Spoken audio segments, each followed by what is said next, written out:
dark web, and that's for fucking pedos and stuff, isn't it? We lost 2 of our listeners. 4 left now. I had Alistair over him to win by knockout. It was nice and fucking straight until you fucking touched it. You said chuck Nadal on a hip. Yeah, he's got a bad hip. Let's go podcast. Woo! Are we podcasting now?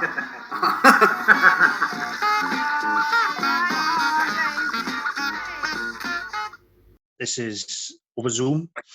First time I've used Zoom, so this is all new to me. But we come up with a little plan a couple of days ago where Ciaran will fire a couple of questions at us, something different, a little bit of a quiz. How have you set it up, Ciaran? Is it I think me versus James, a lot of people they obviously they only know you and Dai through the podcast. So if you're going to stick a title on it, maybe get to know James and Dai a little bit better. Yeah. I ask you general sort of boxing, MMA questions, and you can answer them however you like. Sorry, I put my finger over the screen then, yeah. Yeah, that sounds like a good plan. Yeah. We'll do that then. Is he? Oh, he's fucking gone now, right? Gone now, James. It's just to get to know me now. Get to know Dai. He's fucking useless. He is, honest to God. What's been happening here? How have you been finding this lockdown? Well, it's a bit disappointing because I had quite a few big things lined up for the boxing. Mainly, the big one I had was I was going to be doing the commentary on the Morgan Jones Goody fight, which obviously fell through. I had arranged a bit of a TV deal for that, which I can't officially say who was with, but I'm sure you can guess if you just know who I've been working for recently. Yeah, so I was gutted really for that to fall through. I was really looking forward to doing the commentary. I was meant to be doing a new combat sport. I did mention it before, Ultimate Cage Boxing, and James was going to be joining me on the commentary on that. So I was looking forward to that as well. I'll be honest, I was going to try and get on the bill as well. Well, I guess you might, but yeah, take my gloves, see what happens. Yeah, but how have you found the?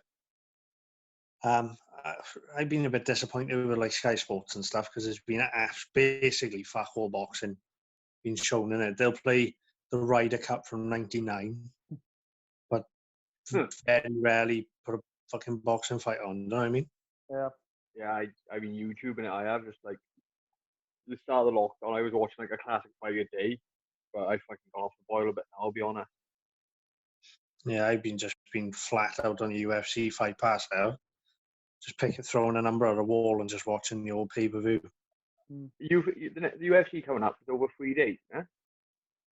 No, I think he's got 3 different cards in a week or something like that. Yeah, he put up on his Instagram just now, like whenever he's on, May 9th, 10th of May, but I thought it was over like a weekend or something. Oh, it must be on there. Oh, it's in May, I was going to say fight weeks for in June. But I'll take it, fucking hell. Happy days. It's Tony Ferguson on it, Saturday. May the 9th, next Saturday. Yeah. Yeah. Ooh, yes. The only thing is, that means I got to subscribe to BT Sports now. Yeah, I just paused my subscription.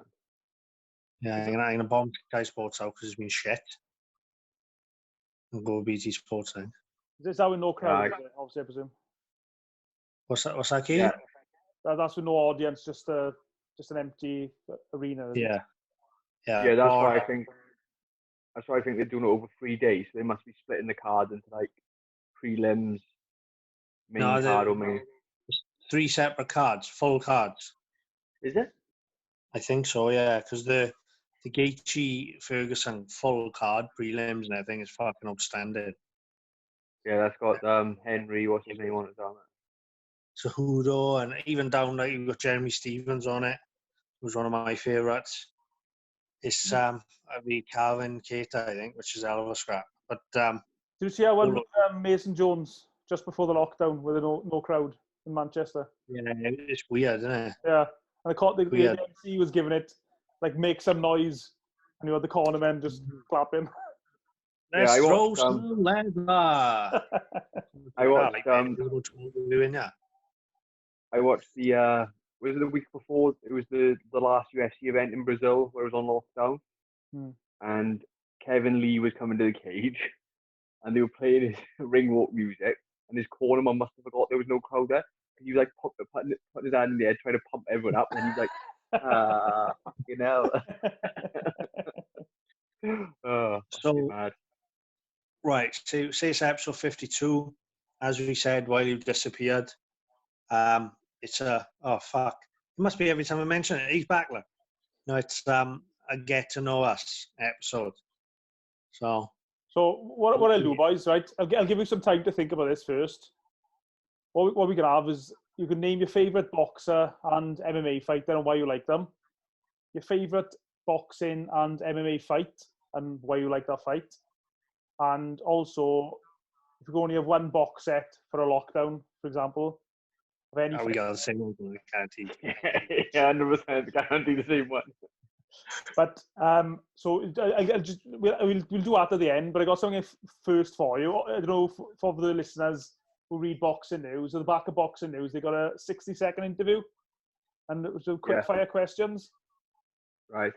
So I'll start with you, James. So I'll just give it'll be a little bit more difficult for Dai because he's not a fighter as such. But if you can answer it as a trainer, but I'll start with James. So it's just you can't think about it too much. You just got to give whatever pops into your head. Okay. Pretty much whatever you do anyway. Right. This is boxing news. It's 60-second interview. So apologies to boxing news for ripping it off. But right. When and why did you start boxing? Because I seen my younger cousin shadow boxing and I fancied to go. Who's your favourite? 2000, I think. Sorry, 2000 I started. You say when and where? When and why? Who's your favourite fighter of all time? Diego Corrales. And why?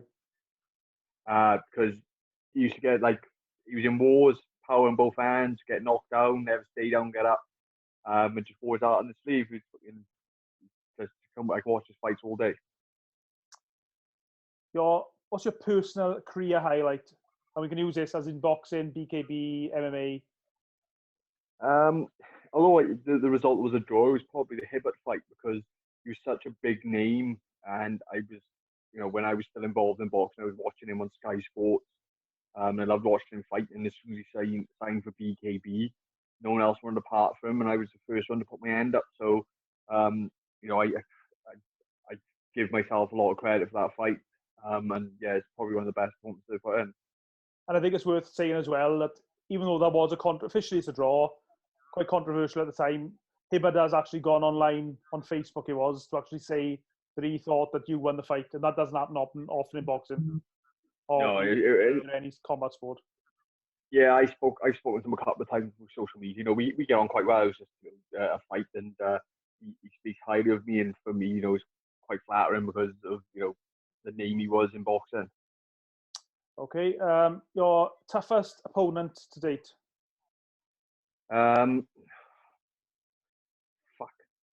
They're all really tough fights, to be honest. I'd have to go with MMA, and it'd be probably Commandeur. I think I took the most damage in a fight, and that was just because I was stopping the knees with my face instead of my gut in the end. So. Okay, your best and worst attribute. Your best and worst attributes as a boxer. My best is probably. I think I can switch to pretty much any style. I'm quite good at working out styles and changing my style to suit the fight. My worst is probably not listening to advice and sometimes looking for that wall, which can always sometimes lead to losses and not thinking straight in the fight and the red mist coming down. What's James Lilly's best training tip? Just go. Just don't think about it. Just go. If you dwell on it, there's certain things I don't like in training. So I won't ask when Josh is training me what we're doing in the morning. So if he says something like sprints. I don't like them. I might wake up and just be like, oh, I can't go today, so just get up, go, and just fucking do whatever's there for you. What's your favourite meal or restaurant? Meal, I fucking love pizza. Like I could eat pizza every day of the week. Restaurant, I haven't really got one. I'll go anywhere. Yeah, I just love food. Like it's probably one of my biggest downfalls. Okay. Who's your best friend in boxing, or should we just say combat sports in general? My best friend in combat sports. I'm gonna. Let's I'm just gonna make it have to easy. say We'll exclude Dai. Apart from No, Dai, obviously. To be honest, it probably is Dai because since we've done this podcast, I do go to him more. Even though he doesn't fight himself, he's cornered me. I've trained with him. I do go to Dai for a lot of advice on everything. I'll give him fight news beforehand. So it probably is Dai, because although we don't train together anymore, I'll still always like chuck. I'll be like, oh, they've offered me this fight or this fight, and I'll always take out his advice. So yeah, without going to smoke up his ass, it's probably Dai. Okay. Only take another one. What other sportsman would you like to be in any sport?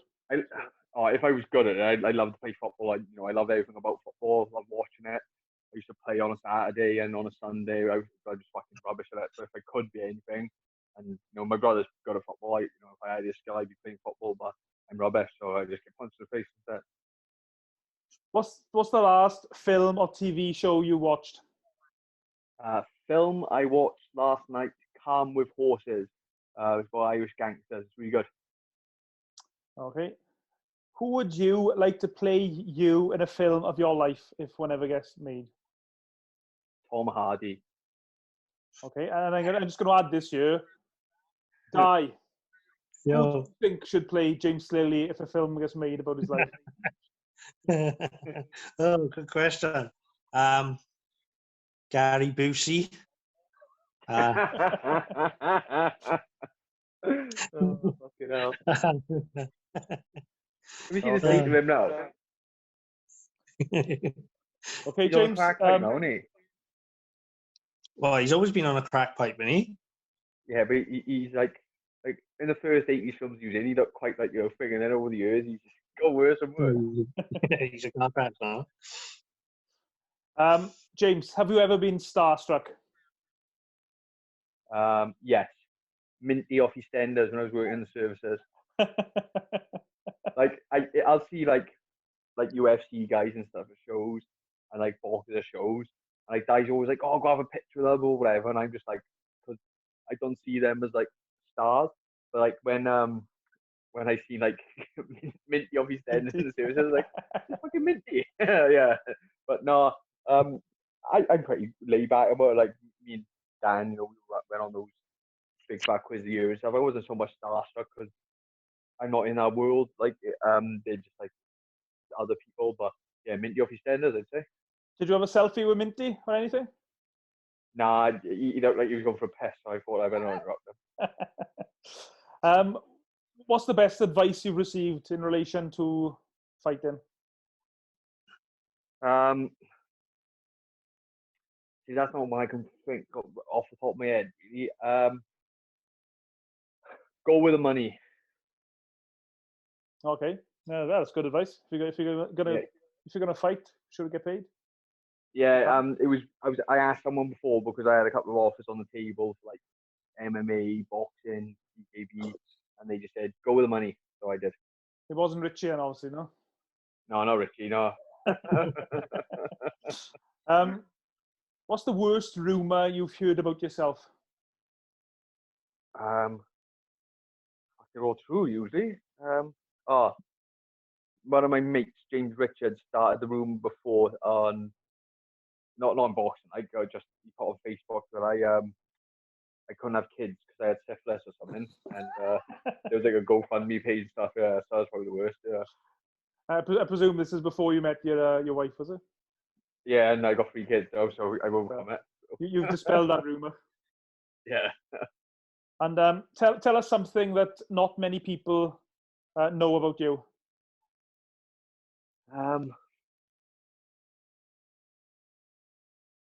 I like poetry. Okay. What are you laughing Any about, Dai? particular poet? I like it. I like it. No, not really. I used to read a lot of Dylan Thomas when I was doing like my A-levels and stuff. But no, I like poetry. I'll always go on like a couple of blogs and stuff, and I follow a couple of poets on Twitter and check out their work and stuff. Yeah, like a bit of poetry. So who's your favourite contemporary poet at the moment then? I don't know. I mean, I get Ciaran. Come on. Right. I like that one. Okay. I can't remember. I can't remember who he's called. Is it Robert Frost? These woods are deep and dark, and we've got a long way to go before we get home. Like that one. I don't know any poets really. Yeah, it's like a classical one. Okay, there we are. Right, okay. Benjamin. Okay, Yes. so over to you now, and I. So you know the questions. Just slightly alter them just to make them more for like a boxing trainer or MMA trainer. So when and why did you start in boxing stroke MMA? It was my brother. Well, my brother used to be a Welsh champion. He's pretty handy. And I used to go with him when I was a kid to the Gwent. But then, I don't know, 6 years ago or so, he was running the warehouse ABC and he asked me to give him a hand, and pretty much how it started, to be honest. Were you not tempted to put the gloves on yourself? Or was it because of your heart condition you didn't? Yeah, I've had 3 heart surgeries, so I've always known that I'd never get a medical. You know what I mean? There's more chance of Lily retiring than me getting a boxing medical. But, I've always known I couldn't fight. Whether I would, even if I could, is another thing. I don't really know. That's something I'd like to test. I've come close a couple of times to doing like a white collar or something like that, where you don't need a medical, you just chuck anyone in. I've watched like 25 stone guys try and have a fight, and I'm like, my heart's got to be in better nick than air, surely it's gay. You know what I mean? If they can fucking do it, but it's just not worth it, I don't think. So this was sort of my way into being involved in boxing, really, because I've always been around it. Me and my brother used to have a punch bag in the middle of our bedroom when I grew up with a punch bag in the middle of my bedroom. Like, it's always been around, so it was that was my way in, I think. So based on the training you have done, and I think you mentioned in the past you've done a bit of sparring here and there. Based on that training, what sort of fighting style do you think you'd have had if you had boxed? Well, in sparring, my brother used to say to me, be more aggressive, because I'd always try and counter. But I mean, I'm tiny, like I'm fat and tiny. In amateur boxing, I'm classed as a heavyweight. That's what a fat cunt I am. So, Andy Ruiz has made fat, short heavyweights cool these days, hasn't he? He's still 6'2", like I'm 5'7". I fucking do. You know what I mean? But yeah, I try and counter from when I spar. Which at one point I sparred quite regularly, but I don't know. I mean, like I say, I'm a fat cunt, so part of the problem. Who's your favourite fighter of all time, whether it be boxer, MMA fighter? Boxing is Joe Frazier. I don't. Well, when I was growing up, I remember there used to be a magazine that come out, and then you'd have a video with it, VHS. Yeah, I and remember. One week it'd be Muhammad Ali. Next week would be the old magazine on Joe Frazier, or whatever. And my father had them all, and I always remember every video we had was like Muhammad Ali this, Muhammad Ali that, and I always go for an underdog, regardless. And I was just drawn to Frazier, even though he's not really an underdog. He's world champion and he's fought the best. But next to Ali, he was always the second guy, wasn't he? But I think that's why I was drawn to him. And he's just the way he fights. He wasn't trying to box you. He was trying to kill you. He was trying to take your head off. And he was always involved in exciting fights. So I think that's why he's my favourite. And MMA-wise, it's Wanderlei Silva, which is pretty much the same explanation. He always come to fight. So I think there's a running theme in people I like Mark Hunt and stuff like that. As a trainer, what's your personal career highlight to date? What moment you're proudest of? Two really. Obviously, Ciaran James about being gay and stuff. Was good. It was different. I learned stuff from that because beforehand I just thought it's fucking boxing, isn't it? It's box. But when I actually cornered there, it's a different sport. There's different techniques, there's different styles. You have to change the way you fight. So I learned a lot from Conan on that, and then Conan on Cage Warriors, the undercard of Jack Shaw, Scott Malone, world title fight in the ice arena, whatever it's called now, Viola or something. Conan in there in the full size cage. I mean, walking past UFC like referees and cutmen and talking to them and Dan Hardy, stuff like that. It was just that was pretty good. It was pretty special, but hopefully that I'll look back in a couple of years and there'll be nothing compared to what hopefully can come in the future. You mentioned there Ciaran James. Obviously, you know you're one of James's best friends. You've known him a very long time. Is it difficult when you got a close personal friend in the ring and you were sort of?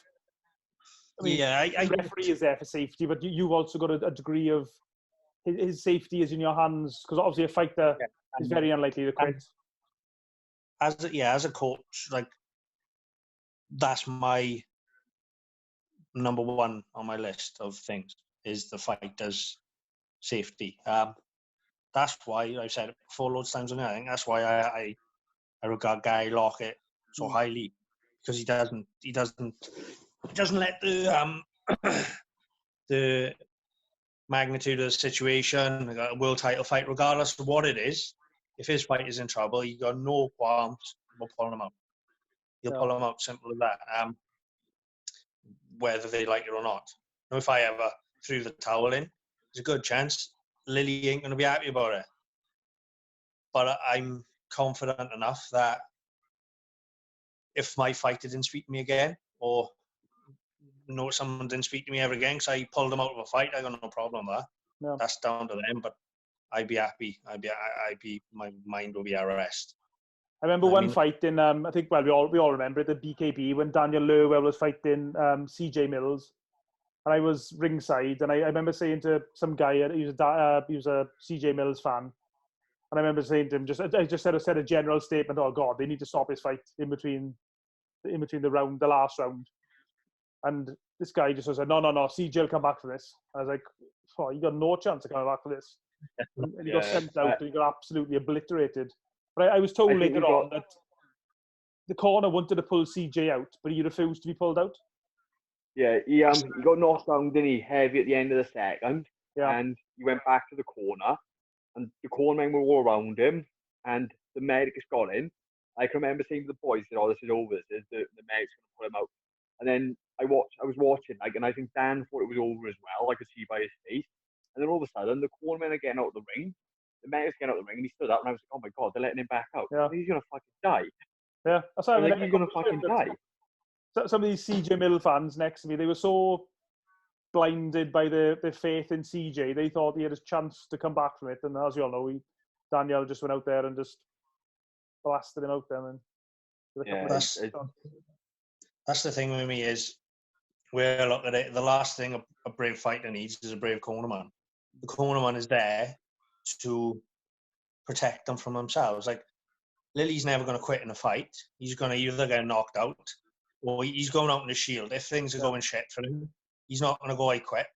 He's going to keep on going. And sometimes if somebody's in a fight and there's no real chance of them winning, they're just taking punishment, then pull them out and leave them fight another day. I don't understand leaving them in there. The thing of make the final bell, that's bollocks, that is. What's the point? If you've got no chance, I know the fight is all right for the fighter.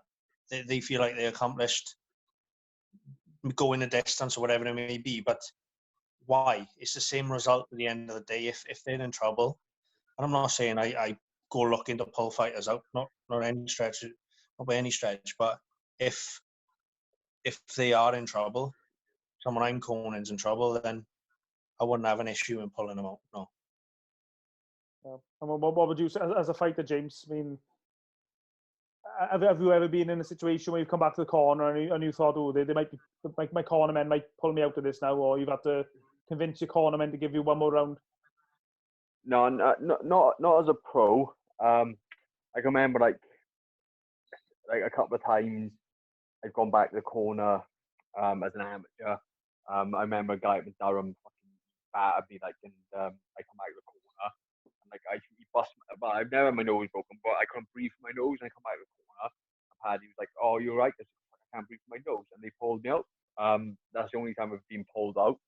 But I've never been in a situation as a pro. Like I think when I fought the Adam Grogan, I think Paul was thinking about it at the end of the first round, because I took 2 heavy left hooks and he stiffened my leg.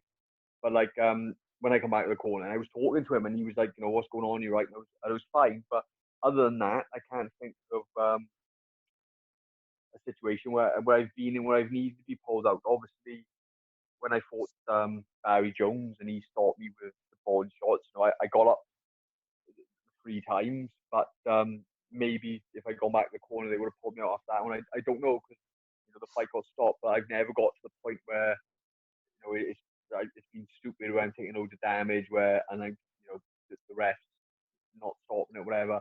I haven't been in that situation to be pulled out, but like I'm of the thing, you know, don't get me wrong, I'd love to be on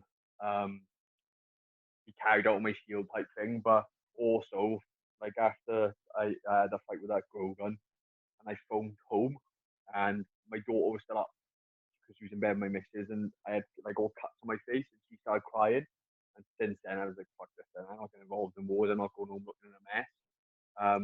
So it's kind of changed my outlook a little bit on it. So if I was like, you know, damaged, say my nose is broken or my eye socket is broken and it looks bad and someone said, look, we gotta pull it, I'm not gonna have no qualms about it then. Even though I don't want to do it, I wouldn't. I'm a bit older now. I think I'm a bit wiser in the game to sort of respect the decision now. Yeah, sorry boys, I've just got to upgrade this Zoom account for a second. That's why I'm a little bit distracted there. Just for the next question here for you, Dai, just who's the toughest opponent or the best corner man you feel you've had to work against? So I have cornered against. It was in Lily's fight. What was the guy who cornered, who you fought? What was his name? Oh, Danny Mitchell, is it? Yeah. Yeah, well, in the opposite corner was Danny the Cheesecake Assassin Mitchell, who's had umpteen fights in the UFC, and he's a legit fighter, real fucking top draw fighter. Don't know, I'm trying to think now. I've cornered, amateur, isn't it? I've cornered against Gavin Rees, Steve Robinson, Tony Borg. Well, was Tony in the corner? Or what's the other guy in Tony? Billy, is it? Billy, yeah. Yeah, Billy. Oh. Might be him. Might have been him. Billy, yeah. Billy, yeah. Yeah, there's, I mean, fairly, if you're going to include Inter Club, cornered against Jack Shaw the other week, I'll take that. Yeah, definitely. But yeah, it's, I was trying to think how many fights I've actually cornered fighters in and stuff, and it's got to be coming up to 100 easy now, easily, I would think. If you include amateurs, we are out, I mean, 3 times a week sometimes. 3 times a week, and you might have 4 or 5 fights a night. So it's quite a lot of fighters I've cornered now, yeah. So like people like Gavin Rees and all that, I suppose, are the best ones to mention. Do you feel more conscious when you're cornering against big names like, say, Gavin Rees, for example? No, not particularly. I got the thing of a confidence thing of, because I've never fought, then who the fuck am I to be to be cornering someone in a fight? I got that issue all the time, but the amount of people who have said don't be so fucking stupid, blah, blah, blah. But it's always that thing. So it doesn't really matter. It is that, fucking hell, it's Gavin Rees, but fuck me. is that a little thing, but it doesn't make me, I don't show the fighter, but I get quite nervous for obviously my guy. So I try not to show that. So I'm mainly thinking about getting them ready rather than who's in the opposite corner, really. Okay. What would you say is your best and worst attribute as a trainer? Fuck. Best is I'm quite patient. I'm quite patient, but I sort of expect a lot, I think. What the fuck? Anyway, I expect a lot. I suppose you could say that. Is that bad? Is that good? If someone's committed to a fight, whether it be amateur MMA, pro, K1, whatever it may be, I expect them to train as if they were a pro, because in my eyes, it's a fight, regardless of what it may be. I don't like them missing sessions or shit excuses. So, yeah, I'm quite strict like that, I suppose. You could, whether that's good or bad, I don't know. What would be your what training tip, or would you a good tip you would give a fighter? What, in the corner or before? Just a general sort of training tip, or just a just enjoy it. If you don't enjoy what you're doing, then don't do it. Sorry, I haven't got corona. I've got dry throat. It's a fucking podcast cough back. And yeah, go on, carry on. Go. No pressure with this question now, but you are free to answer whatever way you want. Who's your best friend in boxing or combat sports? I would probably go with Dino. No.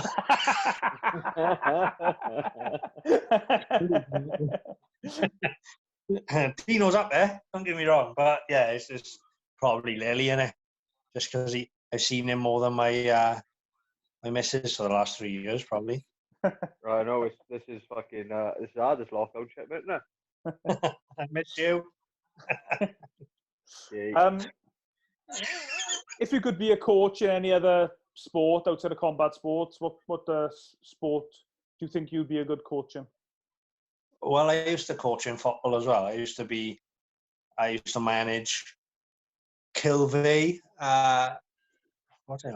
thirds, and then I went on to Roxburgh seconds, which we fucking mopped up everything. We had a hell of a team. We won the double. I think I managed them for 2 years, and I think I lost 3 games, I think, in 2 years. Won 2 leagues and a double. So yeah, probably football. I was all right at that. Shit at playing, but I was all right at coaching it.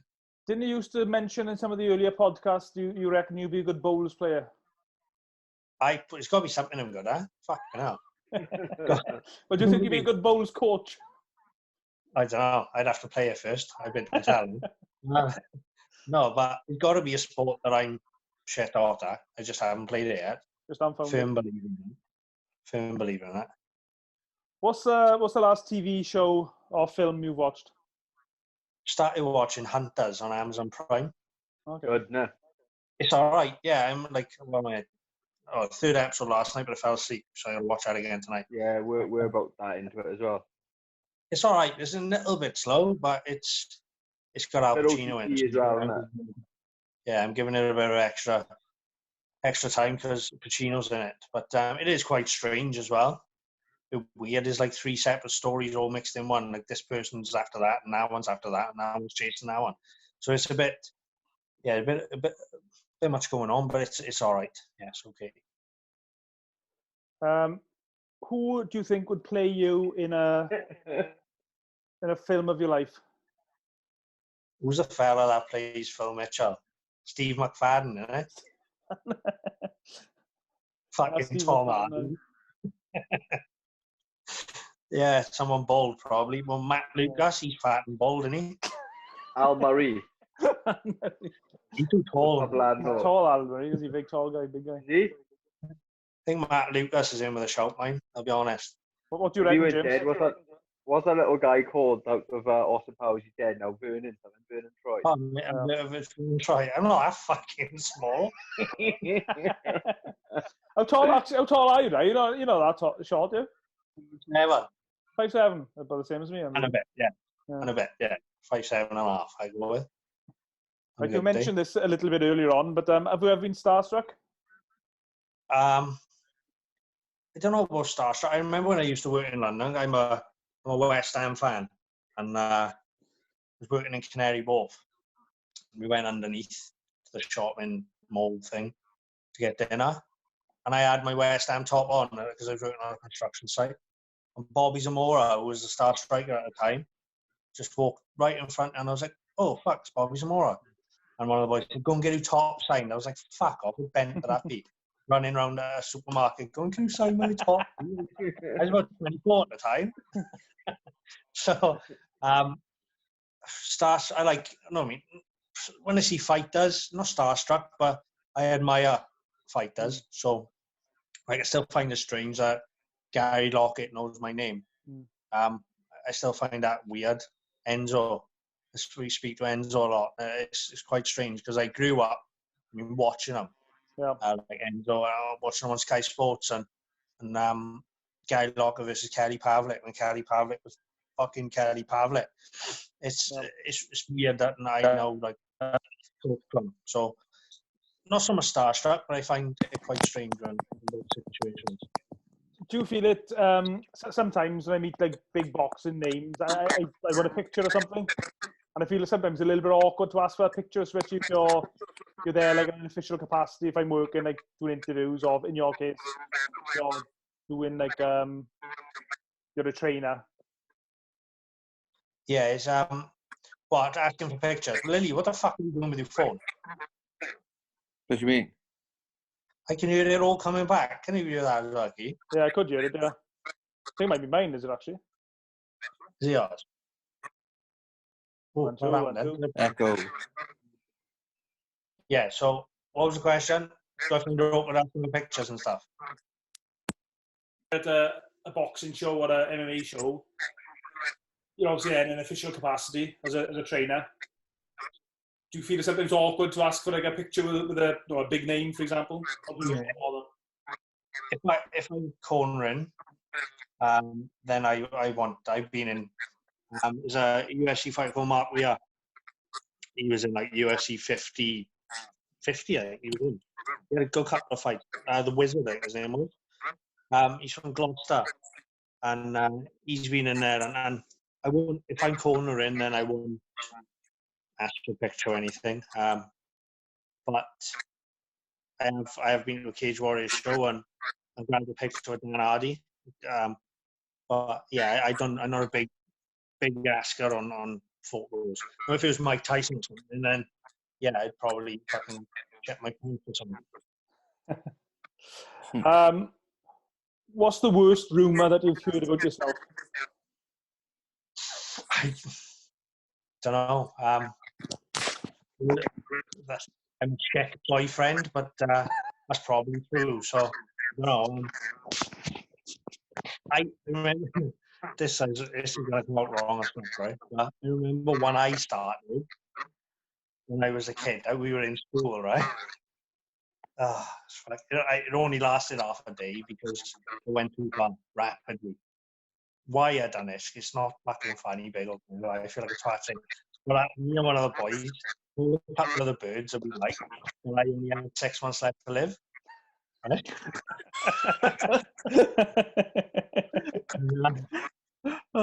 Fucking hell. I told them I said it was down to my art and stuff, so they really fucking believed it. Like. And it's sick talking about. Just told them, but they went around telling everyone like it was like fucking wildfire. And next thing, I had teachers telling me, going, right, is this true? Or I was like, oh. So within an afternoon, it spread that I was like 6 months left to live, and I was like, oh fuck. So yeah, and it was me and my friend Dale, who was all man owns a Coracle. Out to the Coracle. What's the worst rumour, James, that you've heard about Dai? Fuck, I haven't really, to be honest. It's not a terrible one about me having a massive cock, is it? I hate that rumour. Appointments or Dai, innit? No. No, I don't think I've heard any rumours about Dai, to be honest. I keep myself to myself. See. I don't go out the house, man. It's not damn fucking amazing. Nothing's changed in my life. And last one, and tell us something about yourself that not many people listening to the podcast would know. Might surprise you, I don't know. I really like musicals. Oh, okay. Gay. Sorry, Mr. Poetry. Fucking hell. What musicals do you watch? Well, I like songs. I'm not a big music person. I like songs. A good song's a good song. And there's always good songs in musicals. Like, always. That might be gay as fuck. I don't know. But there's always good songs in musicals. I don't go fuck with anyone. The problem with musicals is, I went before, right, to see Phantom the Opera. Seen it. Yes. But it's one of them ones where they don't talk. They just sing all the way through and it done my fucking head in. I went to watch Phantom of the Opera when I was in school in Bristol. And, remember Matthew from Stars in Your Eyes? Who? Matthew from Stars in Your Eyes. Oh, yeah. Like Matthew, I'm gonna be. Yeah. He was in Phantom of the Opera. One. Was he? No. Was he? Back. Think about it. He was a Mice and Men. What am I on about? Fuck's sake. He was in What, am I saying from a musical? No, I know it's not. I don't know what the fuck I'm on about. I have seen Phantom of the Opera. Of Mice and Men, is that one in it? And I'll pet him and I'll stroke him and he'll be mine forever. Is that one in it? Yeah. What is it? Rabbit or something, isn't it? Bunny. But, I like that's my favourite. Les Mis. My favourite one. Yeah. Good. Yeah. My favourite one. I like that. All right, then, boys. Yeah, you might... So I'm going to go and grab another beer when you have a chance to have a think or discuss your favourite boxer and favourite MMA fighter and why. Right. I'll leave you with the old... Where you gone now, look? Me? Oh, are you still there? What? Oh, you're still there. I just can't... Oh, there you are. Yeah, I just had to text me, Mr. Text me, say that any kids have woke up or something. Get out of there, you fucking... Oh, the dog was going in the baby's back. I think he's sticking this on YouTube as well. Oh, gee, I should have done my, look at that, I got a quiff for that. You've seen this into my fucking head, man. It's like a bowling ball. Were we recording when we were talking about UFC at the beginning? I don't know. Yeah, I think so. Yeah. We were recording when you come on. Oh, right. So I've literally got nothing else to talk about.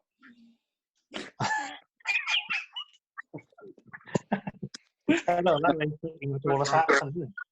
No, nothing's happened, like. No, but all right. Should we go favourite fight, current fighters? Should we what?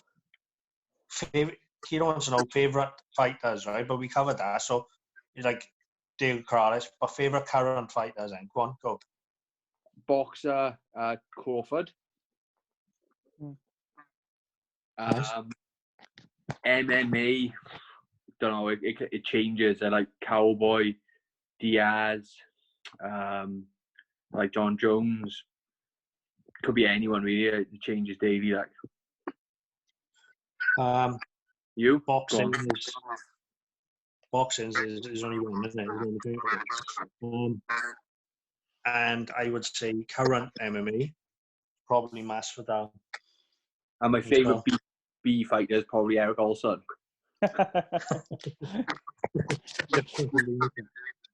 Oh, he's fucking so funny, like.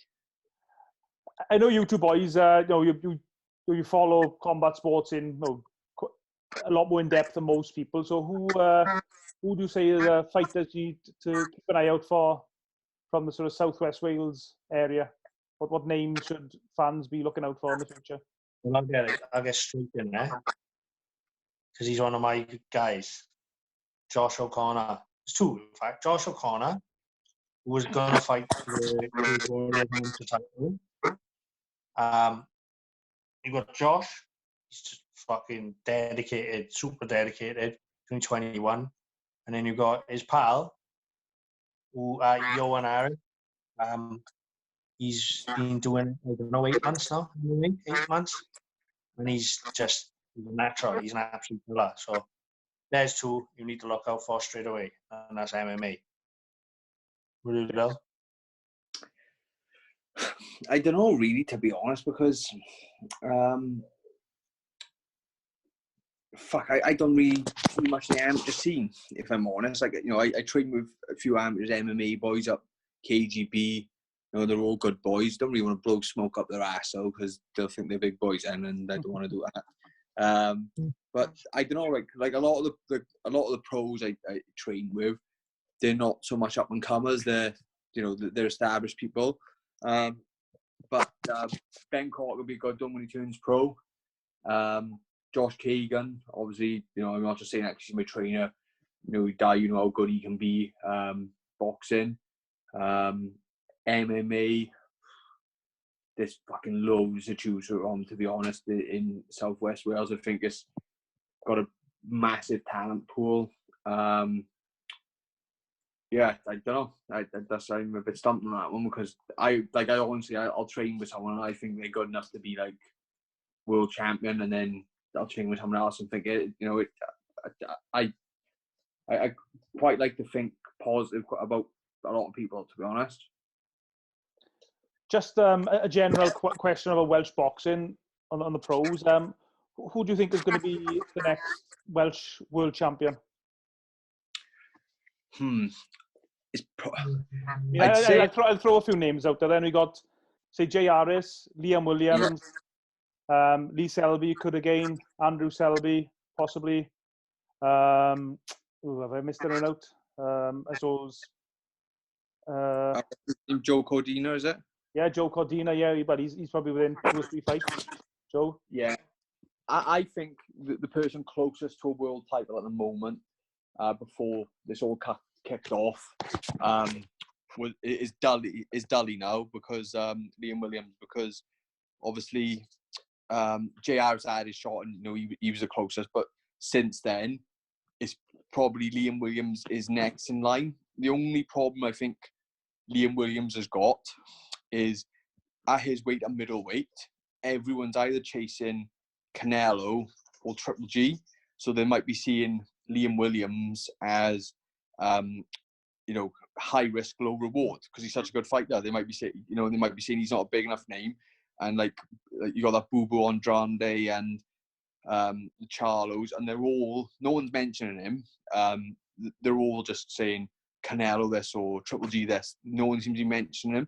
So although I think he's probably, you know, I'd probably see him beating in that Boo Boo Andrade. And you know, I don't know what the situation with the other belts. I know he's probably number one with W. He's probably the person who's going to get a title shot, but he's more than likely going to be fighting for a vacant title, I think. So I think they're going to strip people, because they're chasing that pound for pound fight. They're not chasing, like Liam Williams is chasing a world title because he wants to be world champion.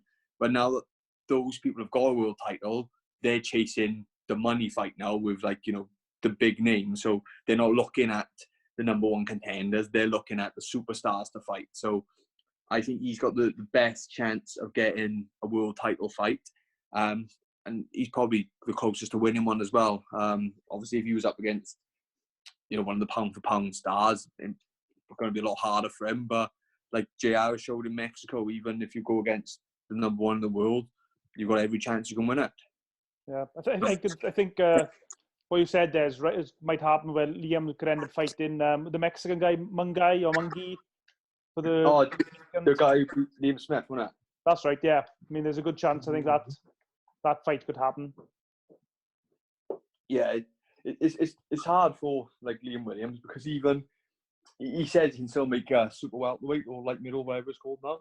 But even at that weight, I think it's 4 Americans who got the belts at that weight, and they all seem to be, you know, not willing. They're all like fighting each other. I think it's like, I can't remember his name. Jay Hurd lost to Is it J Rock? I can't remember his name. Yeah, there's a few. They've boxed each other as well a few times, haven't they? They've got a bit of yeah. And then he lost the belt in his first defence. And I heard like a legal case going on where you should have had an immediate rematch. So it's really messy down at like middleweight. You know, it's hard to see where you get the title shot. But at middleweight, he's in that number 1 ranking. But like I said, at middleweight, because Canelo's in the division and Triple G's name still carries massive weight, they're not looking at people like Liam Williams or Billy Joe Saunders, another one who wants to fight Triple G and Canelo. They're just looking at the superstar. So it's hard not to crack at the moment, even though he should be getting the title shot. Whether it will happen, I don't know. Yeah. I mean, just a quick one as well, without going off on a tangent. 2nd of May, Saturday, just gone, which is yesterday. It was supposed to be Billy Joe against Canelo. If that had have happened, how do you see that going? Now, I like Billy Joe. I think he's a really good boxer. He does get bored in fights. He took the piss out of Eubank Jr. for 7 rounds and then got bored and let him back into the fight. But like, if he switched on, like he done to like that Lamour and a few others, he's good. But is he as good as the others Canelo's had trouble with, who are good boxers like Lara, and even Danny isn't that? I don't know if he's got anything different to someone like Danny Jacobs, who's a really good boxer as well. I can't see anyone beating Canelo at the moment in that division. What do you think, Dai? Yeah, he don't beat Canelo in my eyes. Billy Joe Saunders, like you said, can be. He's 2 or 3 in the world, but he's not Canelo. Simple as that. I don't see anyone right now beating Canelo. It's not even one where I think, maybe, possibly. I just don't see it. Yeah. Corona. Okay, back to our original script, boys. What's your favourite boxing match and MMA fight that you've watched on television or ringside or whenever? Your favourite fight when you're a bit bored, you just want to put a fight on you enjoy watching. I'll go on this. Favourite fight boxing is and you can't say that one, Day. Oh, I can't say that. Right, okay, that's fine. You were going to say Kralis against Castillo, yeah. Castillo. So what's your second favourite fight? I can go to MMA quite easily. I've been doing it all the way through lockdown, just picking a number and watching the card. Like the other day, I put Mark Hunt and Bigfoot 1 on. Great fight. Diego Sanchez, Clay Guida. Wanderlei Silva, Brian Stan. There's I've been watching a lot of Chuck Liddell lately. Don't know why, because it's entertaining. But yeah, Chuck Liddell versus Sobral the other day. I watched him against Rampage yesterday. So yeah, MMA is that's my go-to rather than boxing. And I'll always watch a Ben McLennan, mainly because that's the first fight I ever remember watching live. Yeah, but my go-to, I would say, is if you are looking for a good fight, just pick a Diego Sanchez fight, early Diego Sanchez, or just pick a Diego if you just make a. And what about you, James? What's your favourite fight, Smith? Boxing is that one we can't talk about.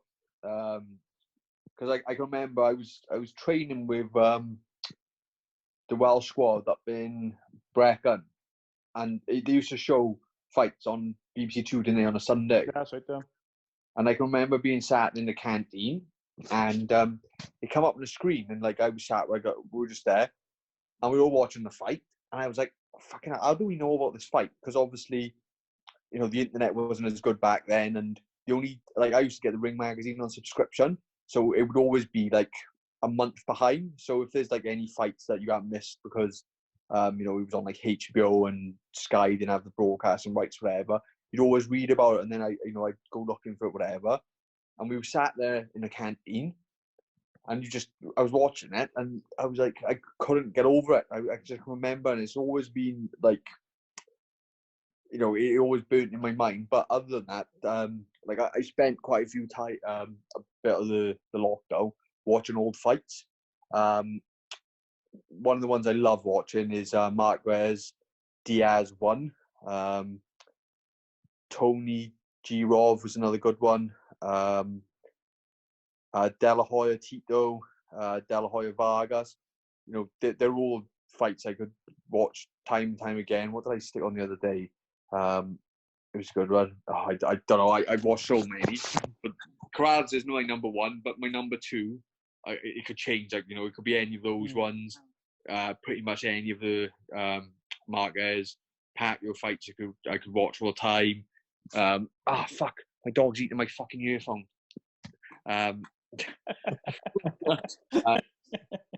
Duran Leonard won because, you know, I'm a big Duran fan. Duran Barkley. There's loads. Like Dai. I could just remember a fight. Tell you a fight I can't remember watching with my old man, because my old man is a big Muhammad Ali fan, and he used to always love watching Rumble in the Jungle. My old man did. He used to always put it on, like Dai said, we used to get the tapes, and he used to have Muhammad Ali one, the VHS, and he used to always put it on. And I can remember, like, he'd have a couple of drinks, and he was like, I remember watching this as a kid, and we all thought that he was losing. But that's not my favourite Ali fight. My favourite Ali fight is Ali Fraser Free, the Thriller in Manila. Just because, like, afterwards when they were doing the interview and stuff, it was like Ali got back to the corner at the end of the 14th, and he was like, pull me out. You know, I'm banged up inside. And Fraser went back to his corner, and he was like, I can't see. So, you know, it was that. And just afterwards then, about how Ali went up to Fraser's hotel room, and Fraser couldn't see who was speaking to him because his eyes were so bad. And that's always stuck in my mind. That's, you know, I used to love watching that fight as well.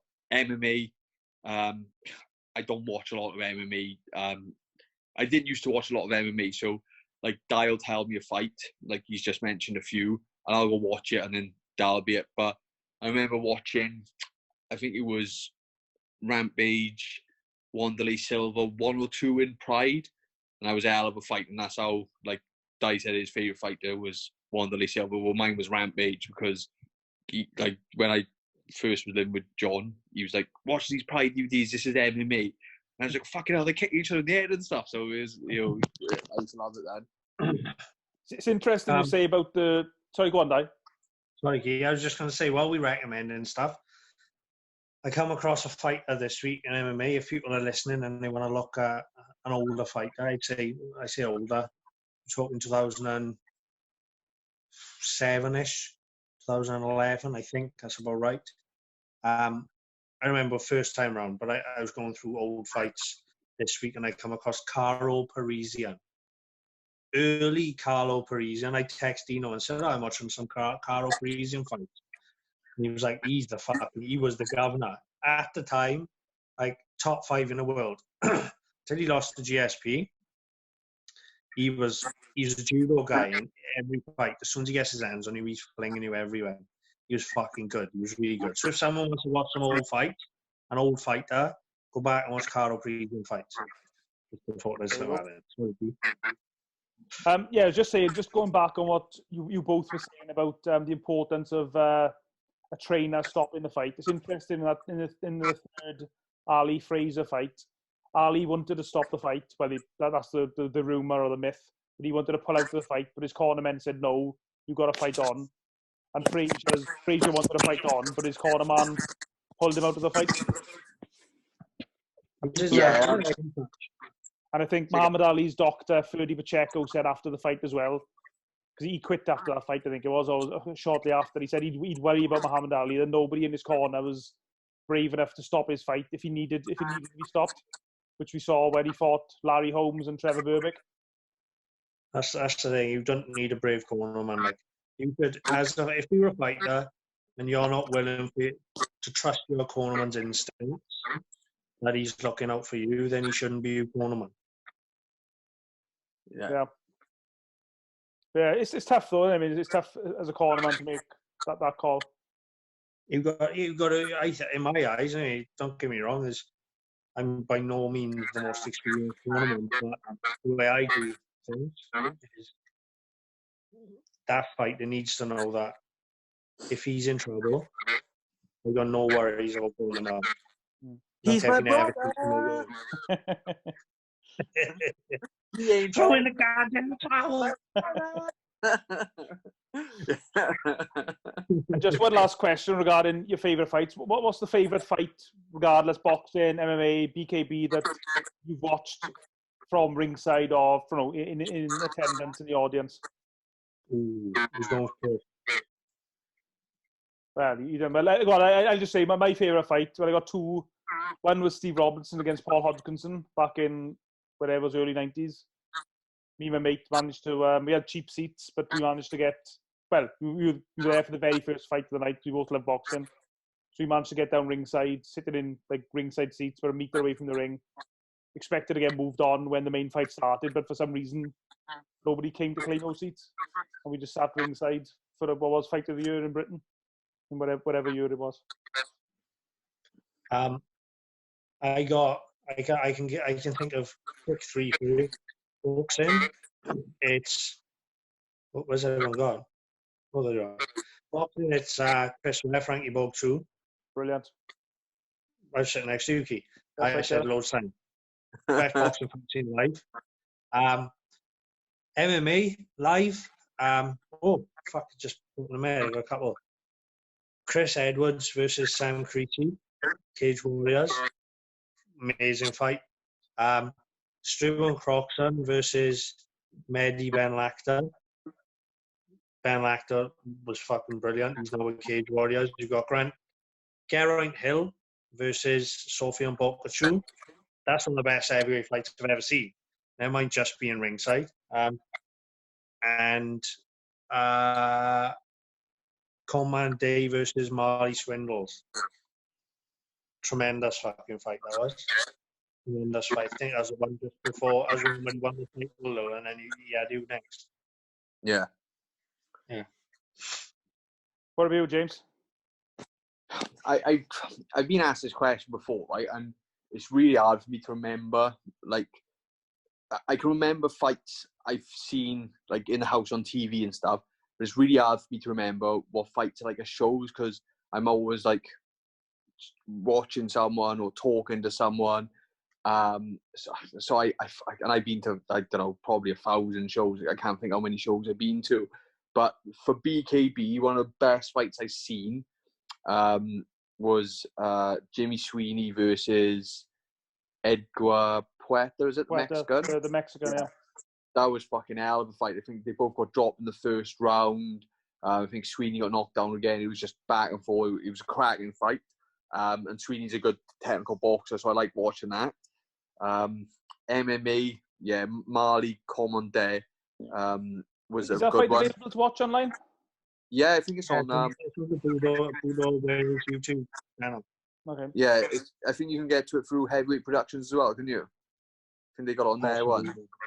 Yeah, that was yeah, like I don't go to many big shows. Like I don't go to like, I think I've only ever been to like one big time boxing show, and I think Calzaghe was headlining in the old Cardiff Ice Rink.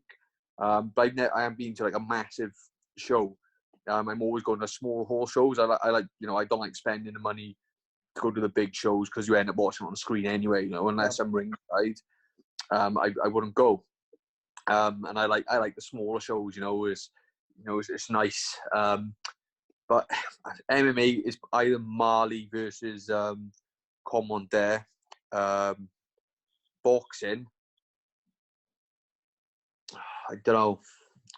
I can't think off the top of my head. It was a good fight, although I thought he won quite comfortably. It was Liam Williams versus Gary Cochran in the ice rink. It was competitive. It was competitive. We left. What did he stop in the 11th round? Did he? Yeah, he Was it stopped him 11? late on. I wasn't Yeah. actually at that show, but yeah, he did stop him. But last round. I think we left in the 9th round because although, you know, it was a fight. It was a good fight. It was a hard fight. You know, I had Liam Williams winning pretty much every round. So I said to the boys, they closed all the bars because there was all fighting in the crowd. And we were like sobering up. And then we looked at our watches for the train times. And we said, oh, come on, he's winning this. So we left. But yeah, that was a good fight live. I'm trying to think what other fights I've seen. I'd have to fucking sit down, write down all the shows I've been to because you know, you get some crackers on some small hall shows. Did either of you see the or it was never actually televised or videoed even? Did either of you see the Tony Pace Lance Sheehan fight in Newport? No, have you heard about it? On a Sammy Sims show. Wow, what a fight! Is that I've when heard about it. did Tony Pace win the belt? Did he? The Celtic title, I think it was. Yeah, or British Masters, something like that. Wasn't it? Yeah, something like that. Yeah. Yeah.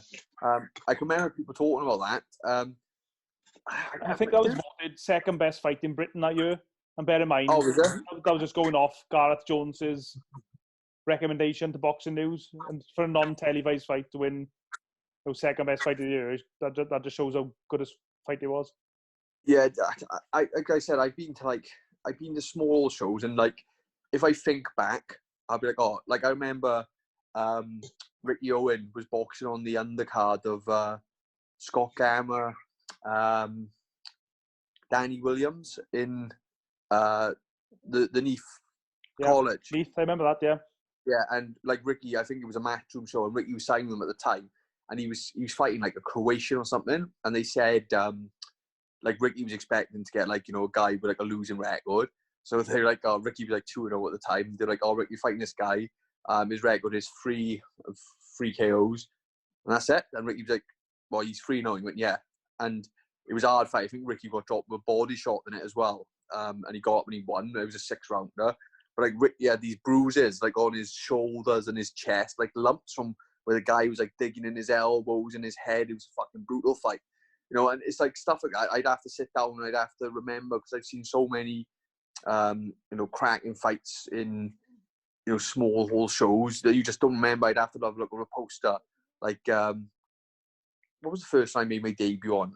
Brown and all, Dai Davis versus Henry something for the Welsh title. That was a 10 round. That was a Henry crack. James. Was it Henry? No, I'm sure it was Henry James. Fuck, I can't remember his name.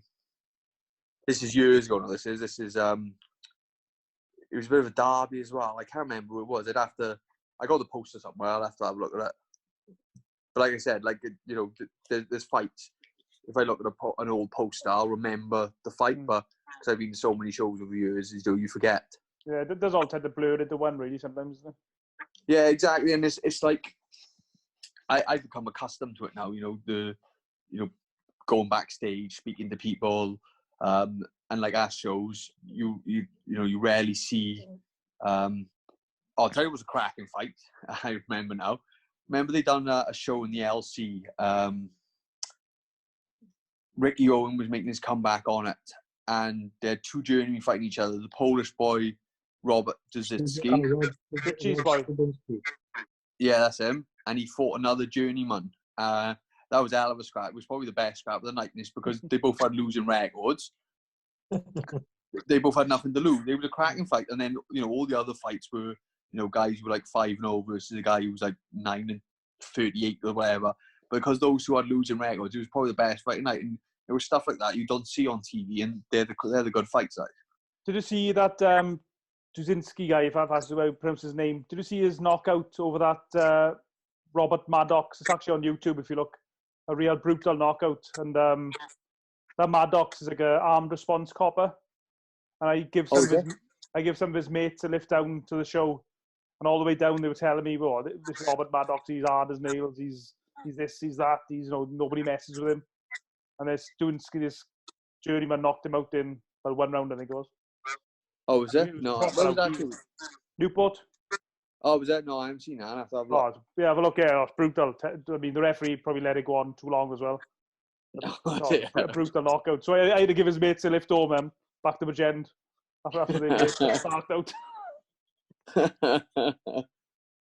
Right, boys, the last one then. If you're during a lockdown and you can only watch one fighter's career, a box set of all his fights, boxing, MMA, BKB, whatever you want, what fighter would you pick? What do you have, Dai? Oh, fucking hell. No, at the beginning when you said box set, I thought you meant fucking TV, and it was like Sopranos. Sopranos, TV. You know, you got me thinking. Fucking hell. MMA, do you know I would go to two? Choice of two on MMA. Either Donald Cerrone Yes. or Michael Bisping. Because they have both fought the fucking best. They both fought everyone. And they've always, well, majority of the time, are in cracking fights. There's a couple of dull ones, obviously, of Bisping. But majority of them, they're all worth it to see in North Rockhold anyway. I watched 30 shit fights to watch that one again. So it'd be one of them, I think. Boxing wise, oh fuck, it's a tough one. Probably because it used to be my favourite because of my brother. Would be Nigel Benn. I watch his fights again any day of the week. So yeah, Nigel Benn, Cerrone, or Michael Bisping. James? Yeah, Cerrone would, because he fights every week and he's either battering someone or he's getting battered, like, and it's always entertaining. I'm a big fan of like the Diaz brothers that I could watch any of their fights all day.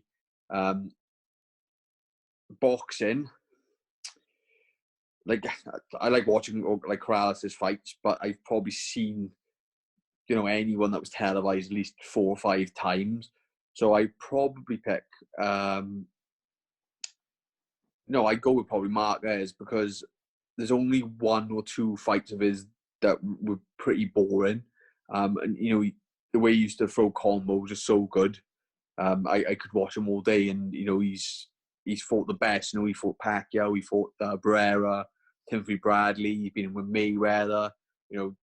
He's been in with like some of the other big names. Like yeah, that was a cracking fight. I think that was after he beat Diaz, wasn't it?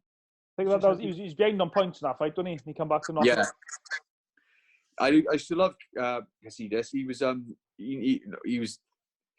Who did he fight? He fought Robert Guerrero, and when they were doing the face-off, as the ref called him, and he was going, "What are you looking at? What are you looking at?" I can remember it, like, and he fucking got beat then. But there's loads of cracking fights. Boxing, in a sense, like I'll think of an old fight and I'll stick it on, and then I'll just go down some rabbit hole.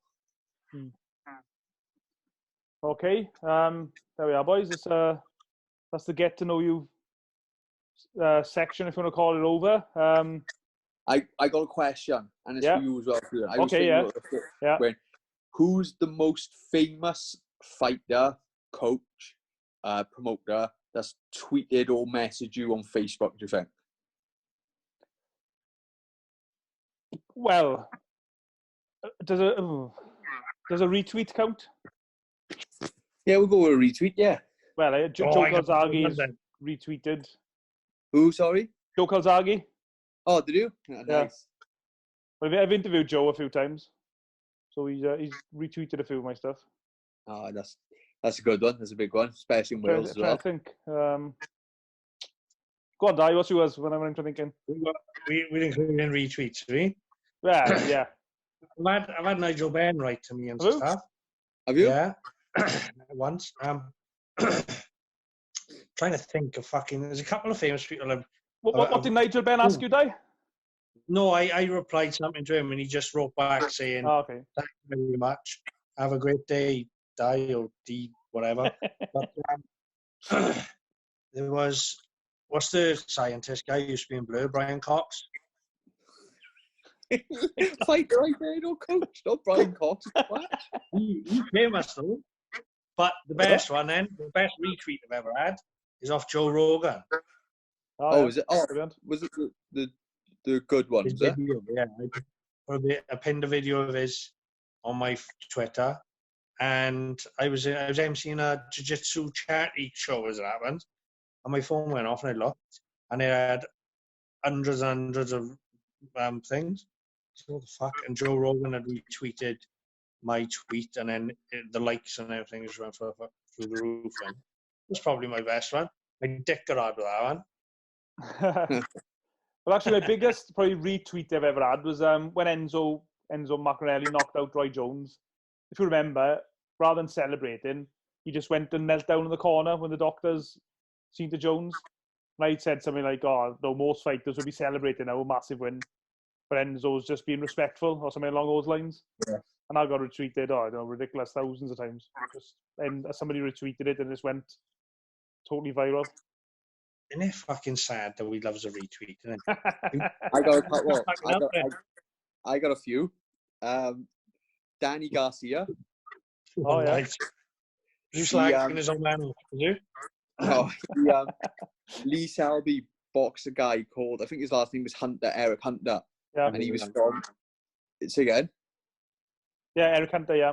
Yeah, and Selby beat him, and I was on Twitter, and Danny Garcia wrote on his he tweeted saying, "Come on, Philadelphia, let's go."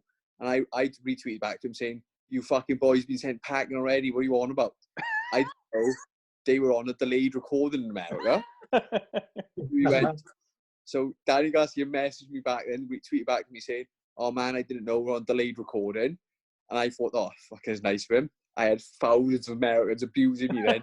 Fucking spoiler alert, stay off Twitter, like, fucking stay off Twitter. Roger Mayweather. Oh, yeah, Roger. He'd come on Twitter. He was on Twitter for like 2 months. He must not have been able to know how to work it. And all I tweeted to him was, who's the better looking brother, you or Floyd Sr.? And he just wrote back, haha, and that was it. And clutching the straws, man. And James Toney, when he was in Prize Fighter, I tweeted to him saying, "Oh, can't wait to see my namesake in London." And he said, "Yeah, be good to see you there." And that was it. Like, oh, fair play. Yeah, I'll put another question back, mainly to you, James, but to both of you. Who's the most famous person on Twitter that's blocked you? Oh, fucking! I got thousands.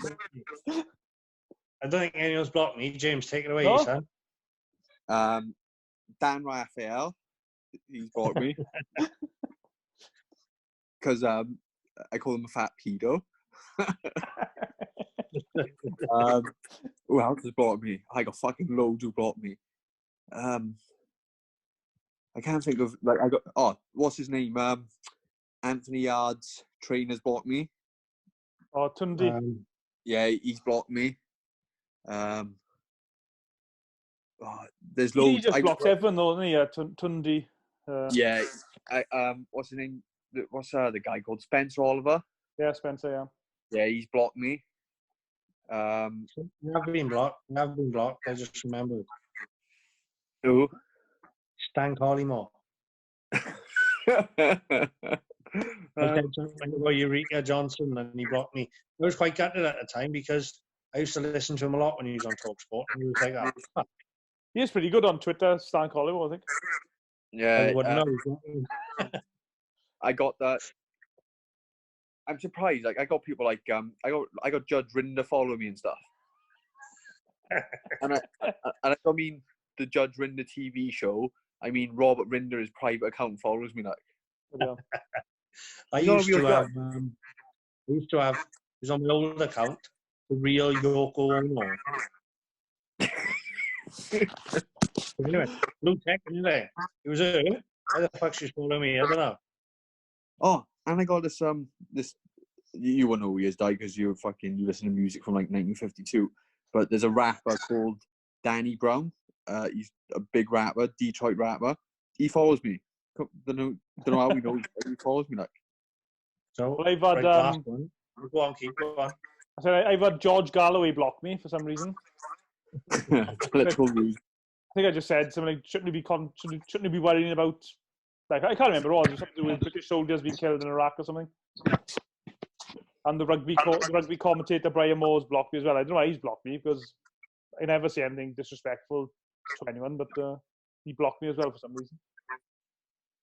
I got into a Twitter with Dan Hardy's old man. You leave Dan alone. Dan follows me and I follow Dan. No, I said Dan Hardy was on the Sky Sports coverage, wasn't he, for McGregor Mayweather? Oh, he was terrible, wasn't Yeah, he? I and thought he was terrible, wasn't he had all his fans, and I looked through the comments, all his fans saying, "You're doing a great job, Dan." I was the only one left a negative comment. I said, "You don't know shit about boxing." And then his old man was fucking messaging me saying, "How many fights in UFC have you had?" I was like, "None." And he's like, "So what do you know?" I was like, "He's talking about boxing now. Fuck, you don't know nothing about boxing." I was arguing for fucking ages. He's like, "You're disrespecting my son." I was like, "Stop living your life with your son, you twat." I said, "Fuck off." I got blocked by an instant Dex fan account. It was when, which one's which? Which one's the big one? Oh, One of them's out, isn't he? Which one's the drunk? Ant or Deck? Fuck knows. oh dear. We'll call him Ant, right? Like 50-50 shot, right? Call him Ant. But when he crashed his Mini with his mother in the car into a fucking pregnant woman or whatever she was, then it was an account on when Holly was doing. It was on Holly was doing I'm a Celebrity for the little one, and I just put on. She put on there. This woman had that. He's great. I hope he gets better soon and all this shit. And I just started trolling her, saying about like he's a drunk. If I was fucking anybody else, he's been locked up for 3 years. And all this fucking shit. Oh, she was Probably right, calling in the masses to take me down. She was having none of it. She was fuming. That's probably. I got banned and she blocked me in. But yeah, that's my block story anyway. All right, there we are. Dai, I'm not sure if you know James, but Dai asked me just do a little bit of a quiz, a few boxing questions and a few MMA questions. Yeah, cool. I apologise probably in advance for the MMA questions because I haven't got a massive knowledge in MMA. But I apologise in advance for my oh, look who Ciaran's on. Fucking hell, he's only got the Star Wars background. This isn't going to be one-sided. I apologise in advance for my knowledge. Oh, that's good, that's right. I finally finished watching The Mandalorian. All right, yeah. Class, isn't it? Really Brilliant. Good. Yeah, brilliant. Really enjoyed it. I've been reading all the Easter eggs that are hidden in the episodes to find shit about it. I'm such a geek. Brilliant series. Did you watch? You didn't watch those links I sent you, did you? Which links? I sent you them on WeTransfer, all the episodes. Yeah, I watched the first two on USB because I worked out how to do it. But then they come out on Disney Plus, and I always forget what to use it. I just remembered I got fucking 4 episodes left to watch or something from 6 months ago, like so. Yeah, it's brilliant, simply. Yeah, it's good. Like I've watched them all. Like as, do you know what? I'm better at watching stuff if it comes out week by week than if it's all in a box set. Like so, I'll watch like 5 episodes in a row. I'll get bored. Cause it's the same stuff. But if it's like Disney Plus releasing it week on week, I was like, oh, I can't wait for the next episode. It's better like that, I find. What do you think of the last Star Wars films? Was the Return of the what's called the Skywalker thing? It was all right. It was great. I just think it was brilliant. They think they used to have like force powers and used to know it, but then like in the last episode they were just making up. It's like fucking watching Harry Potter with a fucking lightsaber, just making up spells like it's on my head. Yeah, I agree. Yeah, Dai's laughing, but there for people not watching the video version of this, Dai's just crying instead of laughing. What powers of the force? Yeah, the force powers were out of control, weren't they? Let's do a Star Wars quiz. Oh well, we'll have to do it next time. I haven't got a Star Wars quiz. Right. Go on, let's do the boxing one then, or MMA one. It'll be boxing, MMA. I apologise in advance for the MMA questions. Well, and the boxing ones probably. Name, or just shout the answers out, boys. Is it? So we're doing? Yeah, we'll have to, I suppose. We'll put our hands up if we know the answer. And you pick. There we are. Do that then, yeah. Hands on heads then. Hands on heads so I know. Right there. Or take it away or put it on. Put it on. It can complicate anything like fuck it. Put your hand anyway. Right. Multiple answers, multiple points to this question. Name all the boxers that beat Muhammad Ali. James? Ken Norton. Yeah. Trevor Burbeck. Yeah. Larry Holmes. Yeah. Joe Frazier. Yeah.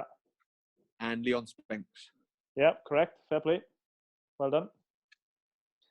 So, Dai can have first crack at this next question then. All right. Who was the first? I don't know if it's a good question or not, but I have no idea. It might be totally easy. I don't know. Who was the first British fighter to fight in the UFC? Ooh. So Dai's got first refusal on this. British. What's his fucking name? Watched him the other day. Oh, you prick. British fighter. Let me think. What's his name? Fuck off. I can give you the UFC fought in if it's any good. Is it a white guy? Is he white? I presume so. He's well. I don't know why I can tell by his name. What's his fucking name? He's not from Sunderland. Is it him? Beat Frank Mir. It is him, isn't it? Yeah. Oh, I watched him the other day. Fuck. Oh, why am I thinking Mark? It's not fucking Mark. Ian? Not Ian. Ian? No. His old man died the day before he beat Frank Mir, and he didn't tell him, and he beat Frank Mir, and he found out after he beat Frank Mir that his old man had died 2 days ago. See, I do know who he is. Oh my gosh, man. Fucking. Go on, tell me. Go on, James. What do you know? No, I don't know. No, is it Ross Pearson? No, fuck, it's Maswa. He beat Frank Mir. I watched him get battered by Andrei Arlovski 2 days ago. Do you want a clue? Yeah. Oh, Freeman. Yes. Ian Freeman. Come on. Oh, Freeman. UFC 24. Come on, die boy. Right. Woo! Okay, open question. So hands on heads for when you got it. Which British referee and judge scored the Chavez-Whittaker fight a draw?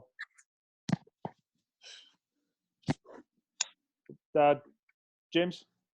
Underlay Bird, it must be no. British. I'm going to go. Go on, Dai. If we're talking about a bad result, it's got to be Ian John Lewis. No. Very famous referee. Go on, Dai, sorry. Mickey Van. Yes, well done, Dai. Come on. Up Mickey yours, Van. Lily boy. I don't know any referees. Mickey Van. Right, we'll give Dai first refusal on this one then. Question 4, MMA. In UFC 118, who did Randy Couture beat? 118. James? Is it James Tony? Yes, it is. Wanker. Right, this is going to be a bit of a guessing one, really, I think. What was Kermit Cintron? I think he's a light middleweight or middleweight. Yeah. What was his excuse for his poor performance against Sergio Martinez, who later went on to become world champion? Yes, James? Something to do with his knee. No.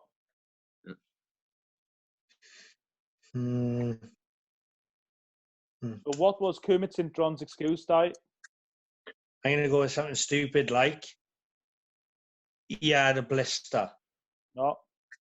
Fuck. Just read the question out when you're thinking of it. What was Kermit Cintron's excuse for his poor performance against Sergio Martinez? James? Too much sex. No. No. Right. I go the other way. His missus left him. No. I'm trying to think. Yes, James? He beat up his missus. No. Dai? His missus beat him up. No. I don't know. I'm trying to think of it. I can give a clue. What, he had an STD. No. What a good guess. Look. He didn't have an STD. No. It's nothing to do with STDs. I can't think of a clue. He was a paedophile. Not as far as I'm aware. James? He wore a 40-pound suit to the ring. No, Ricky Hatton knows. Right. I might have to just give you this, boys. The answer was, did we just tell you the answer? Yeah, go on. Cintron claimed that he was distracted by the smell of Sergio Martinez's hair mousse. and that causes affect his performance. Did it remind him of his missus? Right, open question. MMA. How many MMA fights did Ronda Rousey have against Misha Tate? Is that how you pronounce it? Dai? 3. Incorrect. James? Incorrect. 2, correct. And for a bonus point, can you name the organizations they were in? James? Strike Force. Yes.